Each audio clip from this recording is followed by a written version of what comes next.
Vamos a hablar ahora con Alan May, especialista en ciberseguridad, a quien le damos la bienvenida aquí en Tu Mañana Continental. ¿Cómo estás, Alan? Bienvenido, buen día.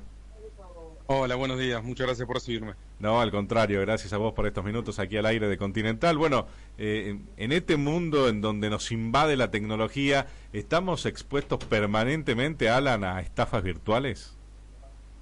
Sí, efectivamente es una locura lo que está pasando a ese nivel. Básicamente, creo yo que el impacto de la inteligencia artificial en este aspecto está siendo negativo y está proliferando o está permitiendo que proliferen este tipo de estafas, ¿no? El tema de la inteligencia artificial, ¿no? Por ahí veía que te toman el registro de voz, ¿no? Y con eso después te concretan el tema de la estafa. Sí, incluso estamos llegando a ver escenarios donde se imita no solo la voz, sino el video, e incluso se utiliza en vivo, ¿no? En tiempo real, es decir, se logran generar videollamadas que son ficticias en base a imágenes o videos que se obtienen de una red social, de YouTube, lo que fuera, y con eso concretan la estafa, ¿no? Te consulto, Mel Caneda, ¿cómo estás? Te saluda.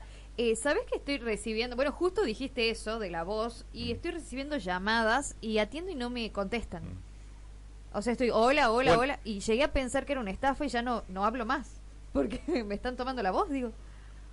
A ver, en tu caso en particular me animo a decirte que no hace falta, porque con todo el tiempo al aire ya es más que suficiente, ¿no? Pero al margen y respecto a lo que uno pueda...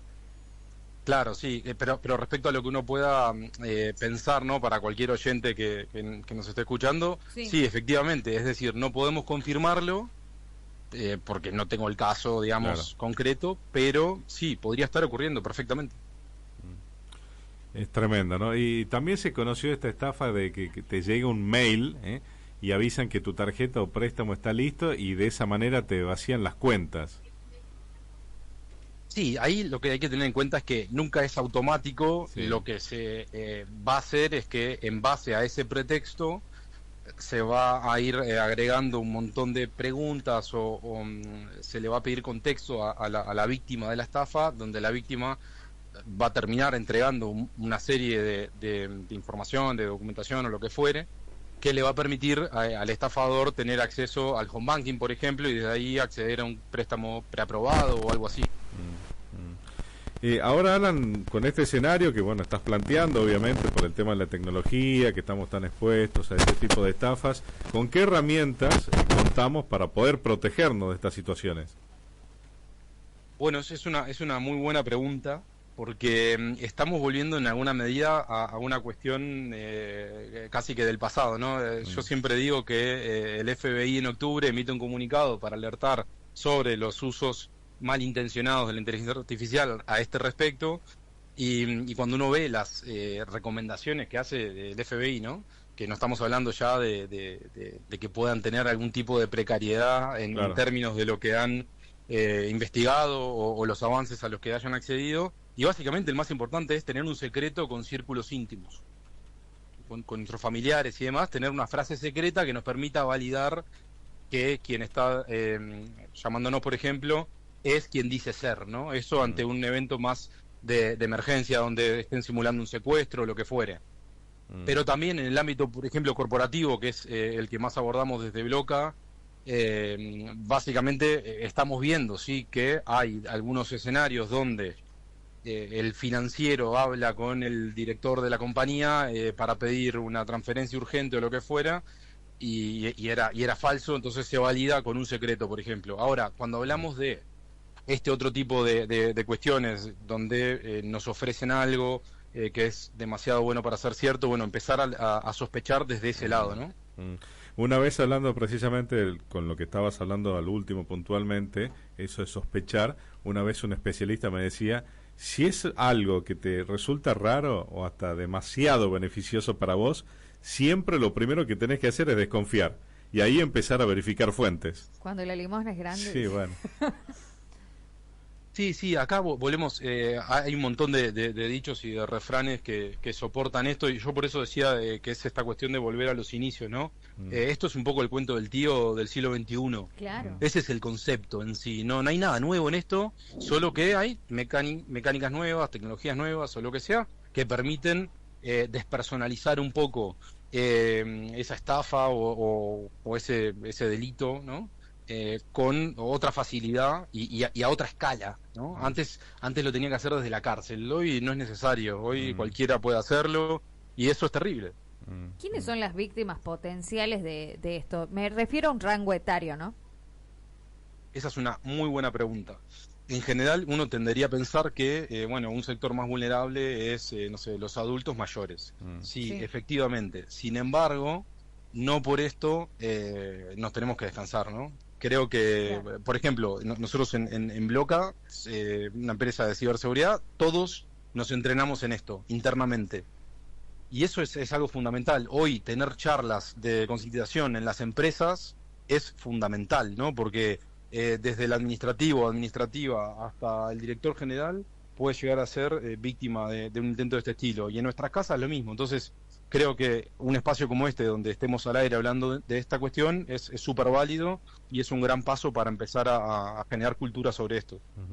Alan, te pregunto por el tema de las contraseñas. Tenemos tanto acceso a plataformas, a un montón de cuestiones hoy en día por el tema de la tecnología. ¿Qué hay que hacer con las contraseñas? ¿Hay que ir cambiándolas permanentemente? Bueno, esta es una de estas cosas fáciles que uno no entiende por qué no se masifican más o como se quiera decir. Existe algo hace muchos años, que en muchos casos es gratis, tanto para Android como para usuarios de iPhone, porque el propio Apple lo tiene dentro del iCloud y el propio Android lo tiene dentro de las credenciales de Google, que son los gestores de contraseñas, que existen para ser utilizados y que básicamente lo que hacen es generar una contraseña muy compleja que combina números, símbolos, letras minúsculas y mayúsculas, es decir, generan contraseñas que son impronunciables a veces, que lo que nos permiten es tener una contraseña muy compleja y única por cada uno de los servicios digitales donde estamos registrados. Esto es lo que necesitamos hacer. Es verdad que cada cierto tiempo debiéramos cambiarlas, pero teniendo una única contraseña por servicio, que a su vez tenga estas complejidades que acabo de decir, y si le sumamos a esto, y esto llevado siempre mediante gestores de contraseñas, que se dedican a esto, y si a esto le añadimos una capa adicional en aquellos servicios que nos lo permiten, del doble factor de autenticación, que suena muy difícil, pero no es más que una segunda contraseña que en realidad nos llega para validar que la contraseña del usuario que pusimos es válida, con eso en general estamos mucho mejor que donde estamos hoy al menos.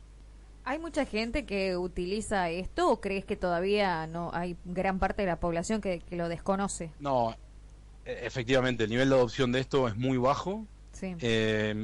Claramente hay que seguir generando conciencia y seguir tratando de... Acá hay una cosa interesante respecto al anterior, ¿no? De cuál es el rango etario quizás más vulnerable y demás. Sí. Esto hay que comentarlo. Aquellas personas que estén escuchando esto y que entiendan lo que estoy diciendo son los que tienen que llevar adelante la charla en una reunión con amigos o donde haya familiares, sí, o lo que sea. Y los que no lo saben tienen que preguntarlo, porque siempre hay alguien en la familia o en nuestros círculos a quien le hemos venido preguntando por una cuestión de tecnología o de las computadoras o de lo que sea durante toda la vida. Y esa persona seguro sabe esto, porque no es muy complejo, y esa es la manera de que se incremente la adopción. Alan, cuando lamentablemente se llega a concretar algún tipo de estafa virtual, ¿qué es lo primero que tenemos que hacer? Bueno, lo primero es darnos cuenta.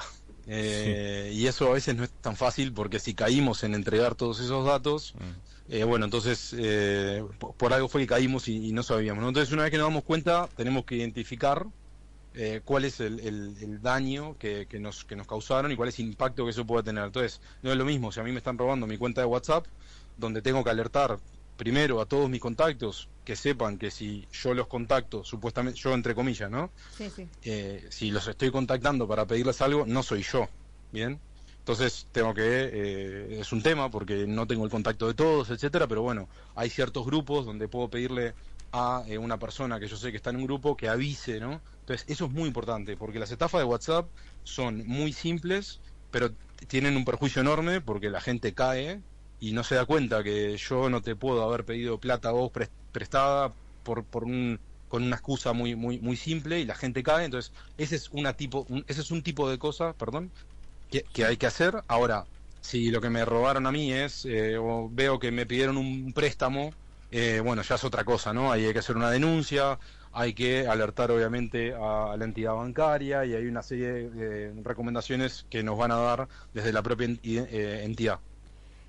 Para finalizar, no sé si te complico con esto o si es algo con muchos pasos. Para la gente que nos está escuchando y dice, bueno, lo ideal es usar este gestor de contraseñas, ¿hay algunos pasos que debamos seguir para poder utilizarlo?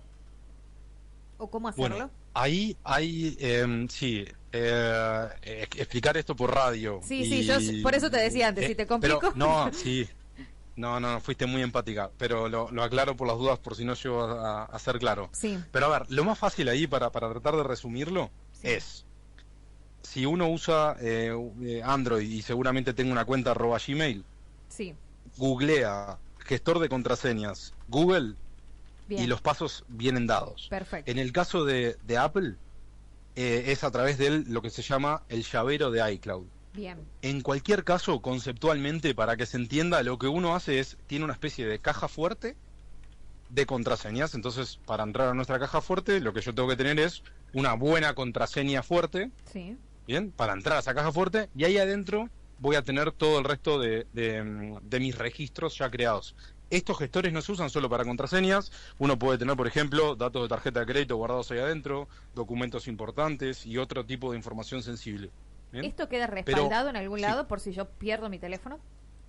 En el caso de, sí, en general en todos los gestores, porque no existen solamente los de Google y los de Apple. De hecho, la recomendación es no tener todos los huevos en la misma canasta, ¿no? Entonces, si yo soy usuario de Google y tengo Android, quizá no es la mejor idea, o si otro experto me está escuchando va a decir, no, pero no puede ser la recomendación ir por el lado de tener todo ahí. Yo lo que, y está bueno aclararlo, que se me haya venido este punto a la mente, lo que yo digo es, desde una situación en la que una persona tiene todas sus contraseñas, que son 1, 2, 3, 4, 5, 6, bueno, un gran paso, un gran salto cualitativo, es ir a un gestor de contraseñas, a pesar de que esté en el mismo sistema en el que está apalancado su teléfono, por ejemplo. La alternativa es ir con los gestores de contraseñas que se dedican exclusivamente a eso.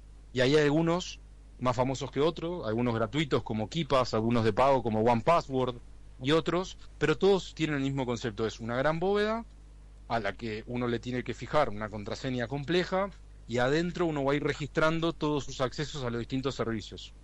Bien, bueno, excelente explicación, muchísimas gracias. Por favor, gracias a ustedes por el espacio. Gracias, Alan, hasta luego. Ahí estamos hablando con Alan May, especialista en ciberseguridad.